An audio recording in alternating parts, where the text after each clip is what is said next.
আসসালামু আলাইকুম, welcome to study academy. আশা করি সবাই খুবই ভালো আছো। আজকের ক্লাসে আমরা তিনটি সংখ্যার মধ্যে ছোট সংখ্যা নির্ণয়ের জন্য অ্যালগরিদম দেখব।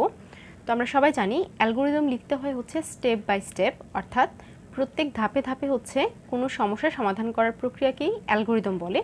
তো তিনটি সংখ্যা বা তিনটি চলকের মধ্যে সবচেয়ে ছোট চলক কোনটা সেটি নির্ণয়ের জন্য আমরা আজকে একটি অ্যালগরিদম দেখব। তো খেয়াল করো,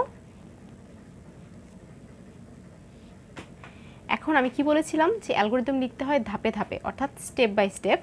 তো প্রথম স্টেপে আমরা স্টেপ 1-এ শুরুতেই যে কোনো অ্যালগরিদম কি করতে হয়, স্টার্ট করতে হয়।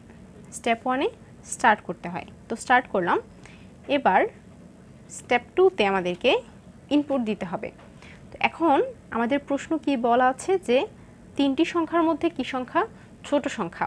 তাহলে যেহেতু আমাদেরকে তিনটি সংখ্যার কথা বলেছে, তার মানে আমাদেরকে স্টেপ 2-তে তিনটি চলক ইনপুট দিতে হবে যেগুলোর হচ্ছে মান ধরা যাবে।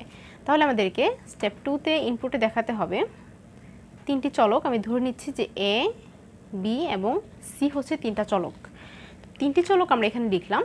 লেখার পর এবার তৃতীয় স্টেপে আমাদেরকে স্টেপ 3-তে আমাদেরকে শর্ত দেখাতে হবে।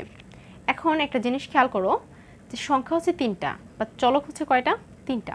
তিনটার মধ্যে এ কে আমরা কখন ছোট বলবো, যখন এতে যে চলকটি আছে সেটি যখন বি থেকে ছোট হবে এবং সি থেকেও যখন ছোট হবে তখন হচ্ছে এ ছোট। অর্থাৎ এ ছোট হওয়ার জন্য বি থেকেও হতে হবে, আবার সি থেকেও কি হতে হবে, ছোট হতে হবে। আবার বিকে আমরা কখন ছোট বলবো, যখন বিতে যে চলকটা দেওয়া আছে সেটা সংখ্যাটা যদি এ থেকেও ছোট হয় এবং সি থেকেও যদি ছোট হয় তাহলে কে ছোট,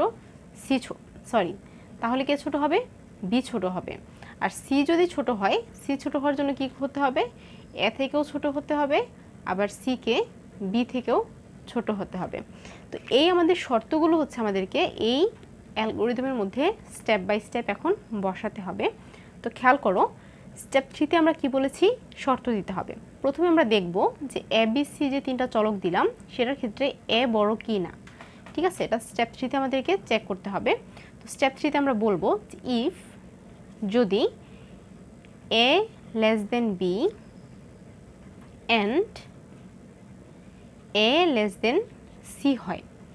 আমরা শর্তটা কি দিলাম যে যদি a less than b and a less than C হয়, সেক্ষেত্রে আমরা জানি ইফ অর্থাৎ কোনো শর্ত যদি হয় সেটার দুইটা আনসার হয়, একটা ইয়েস এবং আরেকটা কি নো। অর্থাৎ শর্তটা একটা হচ্ছে মানতে পারে আবার নাও মানতে পারে।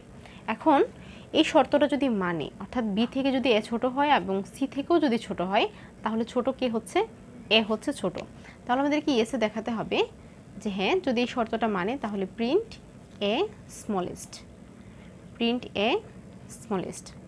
আচ্ছা, এখন যদি এ ছোট না হয় তাহলে আমাদের কি কি করতে হবে, অর্থাৎ নো যদি হয়, এই শর্তটা যদি না মানে সেক্ষেত্রে আমাদেরকে বিটা চেক করতে হবে, অর্থাৎ বিতে যে চলকটা দেওয়া আছে সেটা ছোট কি না।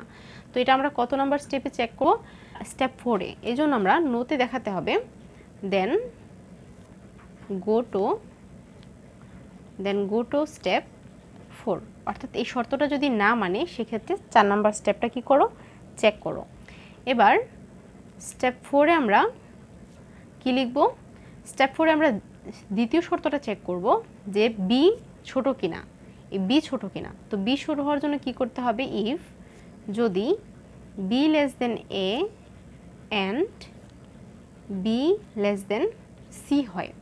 অর্থাৎ শর্তটা কি দিলাম যে যদি বি লেস দেন এ, অর্থাৎ বি যদি এ থেকে ছোট হয় এবং সি থেকেও যদি ছোট হয় তাহলে আমাদের ইয়েস কি হবে, প্রিন্ট বি স্মলেস্ট। অর্থাৎ বির চলকটা কি ছোট, বা বিতে যে সংখ্যাটা দেওয়া হবে সেটা ছোট সংখ্যা।